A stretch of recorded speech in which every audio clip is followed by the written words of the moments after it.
അഞ്ചരക്കണ്ടിയിലെ BDS വിദ്യാർത്ഥി നിതിൻ രാജിന്റെ മരണത്തിൽ ഉത്തരവാദികളാകുന്നവർക്കെതിരെ കർശന നടപടി ഉണ്ടാകുമെന്ന് ആരോഗ്യമന്ത്രി വീണ ജോർജ്. ആരോഗ്യ സർവകലാശാല കമ്മിറ്റികൾ പരിശോധന തുടങ്ങിയിട്ടുണ്ടെന്നും മന്ത്രി വീണ ജോർജ് ഫേസ്ബുക്കിൽ അറിയിച്ചു.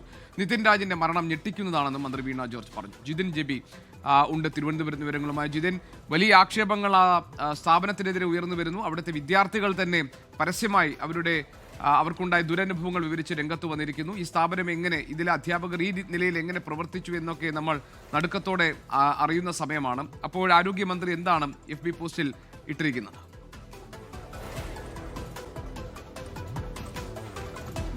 നിതിൻ രാജിന്റെ മരണത്തിന് പിന്നാലെ ആരോഗ്യവകുപ്പ് മന്ത്രിയുടെ ഭാഗത്തു നിന്നോ അല്ലെങ്കിൽ ഉന്നതതല വകുപ്പ് മന്ത്രിയുടെ ഭാഗത്തു നിന്നോ കുടുംബത്തെ ഇതുവരെ ആശ്വസിപ്പിക്കാൻ പോലും വിളിച്ചിട്ടില്ല എന്നുള്ള വലിയ രീതിയിലുള്ള ഒരു ആരോപണങ്ങളാണ് ഉയർന്നു വന്നിരുന്നത്. അതിന് പിന്നാലെയാണ് ഇന്ന് ഈ ആരോപണങ്ങൾ എന്ന് പറയുന്നത് നിതിൻ രാജിന്റെയും കുടുംബത്തിന്റെയും മാത്രമല്ല, കോളേജിൽ പല വിദ്യാർത്ഥികൾക്കും സമാന രീതിയിലുള്ള ദുരനുഭവങ്ങൾ നേരിടേണ്ടി വന്നിട്ടുണ്ട് എന്ന് സാക്ഷ്യപ്പെടുത്തിക്കൊണ്ട് ഇന്ന് മറ്റുള്ള വിദ്യാർത്ഥികൾ കൂടി രംഗത്തെത്തുന്ന ഒരു സാഹചര്യം ഉണ്ടായി. അതിന് തൊട്ട് പിന്നാലെയാണ് ഇപ്പോൾ ആരോഗ്യവകുപ്പ് മന്ത്രി ഒരു ഫേസ്ബുക്ക് പോസ്റ്റിലൂടെ കാര്യങ്ങൾ പങ്കുവച്ചിരിക്കുന്നത്. നിതിൻ രാജിന്റെ മരണം ഞെട്ടിക്കുന്നതും വേദനാജനകവുമാണ്.